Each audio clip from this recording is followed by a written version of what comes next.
Hey guys, how's it going? I just want to talk about how easy it is to make a YouTube channel and how easy it is just to make money on YouTube.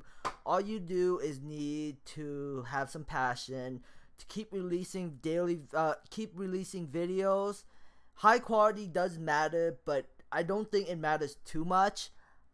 It's the content that you release, it's the audience that you gathered up, to try to follow the pattern of where you think your audience would watch a video versus not watching a video.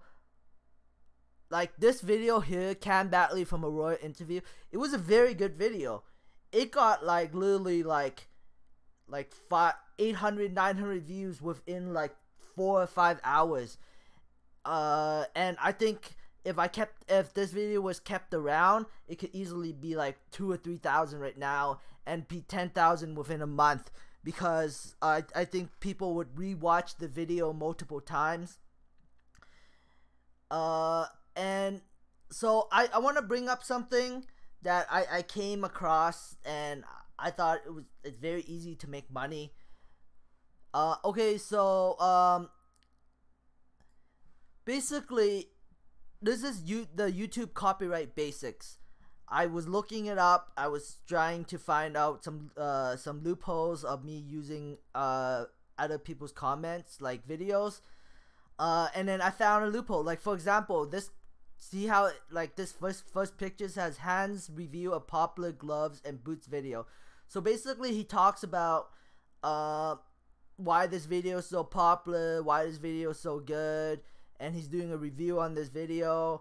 So now if he's showing content of the video, he's not copyrighting, he's not stealing, he's reviewing the video, which is within his right. So it's like a loophole of using other people's videos, as long as you comment on the video and talk about it and change it up, or do a montage of the video by taking different clips of it.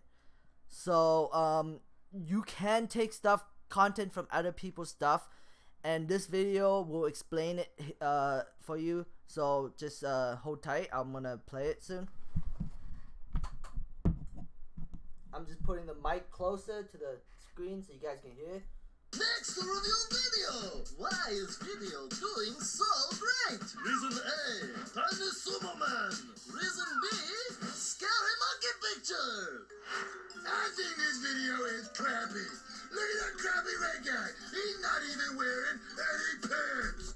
See, well, this example was one guy was saying, oh, this video is so great, and then the other example would be this guy be like, oh, this video is so bad. As long as they make those comments, they can easily use other people's content, as long as they talk about the content. Crappy? You cannot say that I am crappy. I will take down notification his video. Mario, that's his video. He'll just send you a counter notification. Copyright don't work like that.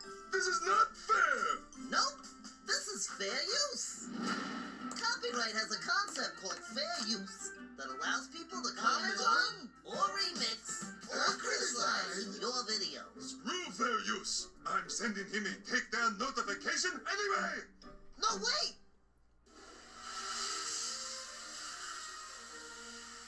Hey, Brad, I want to... Okay, that's it. That's for the example. I don't want to really go through the whole entire video because I just want to get my point across. And then here's some more example. The Elon Musk viral video. This guy's channel has been around since 2013. Has 36 million views. And what he does is he basically steals other people's videos. Like for example, CBS, like Bloomberg, he's stealing Bloomberg. Like CBS. See how like there's monetization. There's another one, and MSNBC, and I'm sure that he probably stole a bunch of videos from other people. But he has a theme going. It's all about Elon Musk and technology, and So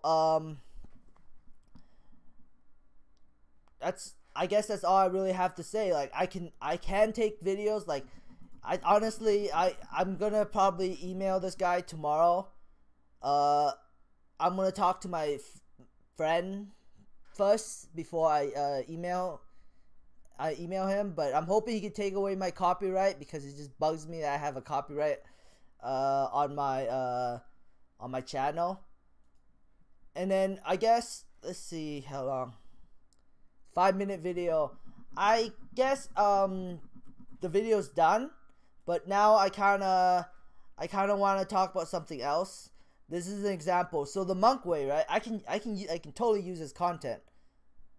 All I just have to do is comment on it. Like, for example, the Monk Way was talking about video game stocks, EA, Activision, and Take-Two, and then it reminded me of my first stock investment.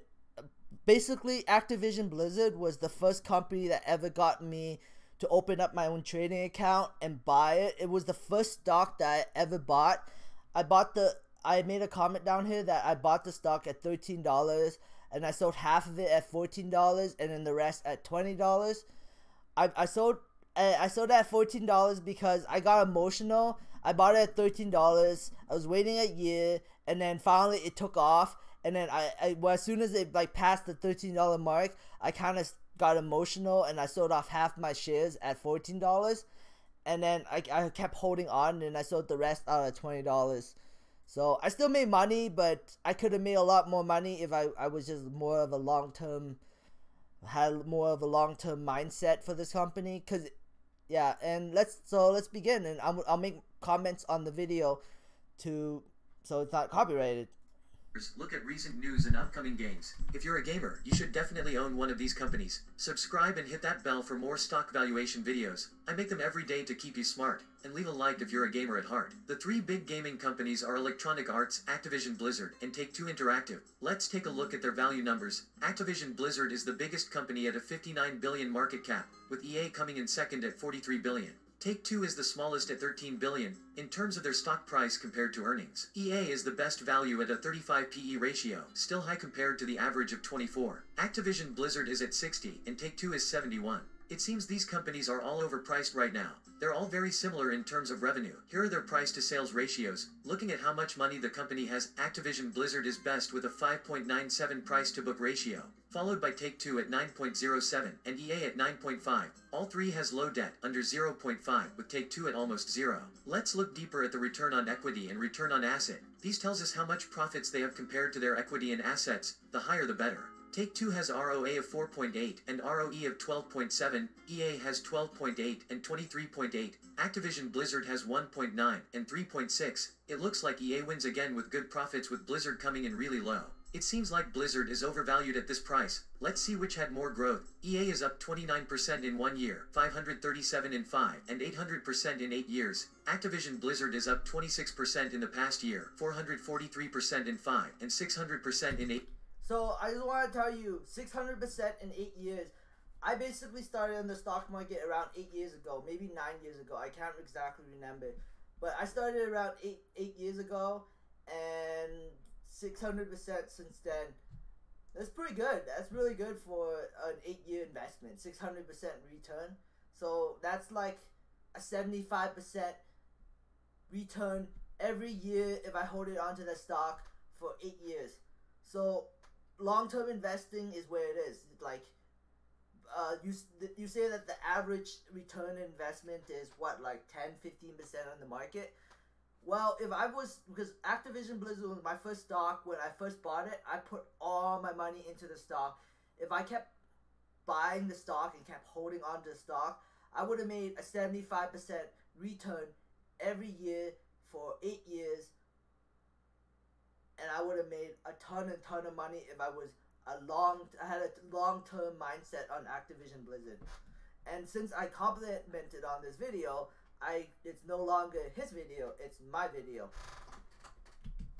8 years, with Take-Two being up 60% in a year, 711% in 5, and 1,100% in 8 years. It seems like all three had amazing growth, with Take-Two blowing up really high. Let's look at the biggest games for these companies. We'll start with a personal favorite, Activision Blizzard. They have 374 million players in games made by Activision, Blizzard, and King. The mobile gaming market generated most of their revenue in the past quarter. 51 million from Activision, with games like Call of Duty World War II. 38 million from Blizzard with games like World of Warcraft, Overwatch, and Hearthstone. And by the way, the reason why I invested into Activision Blizzard, because I was a huge Blizzard fan. And I played most of the games. I'm not really a first-person shooter, so I never played Hearthstone that much, but I tried it, and it was a pretty fun game. There's a lot of people I know that love Hearthstone, so, not Hearthstone, Overwatch, but I'm not an Overwatch player. I don't even play games nowadays. I should try to get back into playing games, but I don't really have a game in mind that I want to play right now, so, oh well. And if I do, I kind of want to play with my friends. With digital content, and 285 million from King with mobile games like Candy Crush. I was around when they announced that they bought Candy Crush, when they bought King and Candy Crush. So what I did was I experimented. I bought some Candy Crush stock. I don't really know, King stock. Sorry, I bought some King stock, and I was wondering if my stock would transfer into Activision Blizzard, but instead what happened was all I did was I just got my cash back. So I thought my money would transfer into Activision Blizzard, but it didn't. So I just see, I'm complimenting, so it's no longer his video, it's my video. King has 2 of the top 10 highest earning mobile games in America, just with Candy Crush Saga and Candy Crush Soda Saga. Activision also has games like Destiny, Skylanders, and a new Call of Duty coming in October. Black Ops 4 will include a Battle Royale mode to compete with the popularity of Fortnite. Blizzard has other games such as the Diablo series, StarCraft, Heroes of the Storm, and a possible new Diablo game coming up. If a new Diablo game came out, I would definitely pick it up and play it. I might, yeah. And since making YouTube video is so easy now, it literally takes me 30 minutes, an hour sometimes, to make one video. So sometimes I redo the video, but it's very easy. I guess that's it for now he talks about EA, so I'm just gonna cut it out because it's already been like at least a 10-minute video. So I'm gonna end it off. Thanks for watching, guys. If you like this video, please give me a thumbs up. If you dislike this video, please give me a thumbs down. Subscribe for future updates, and have a great day. Bye.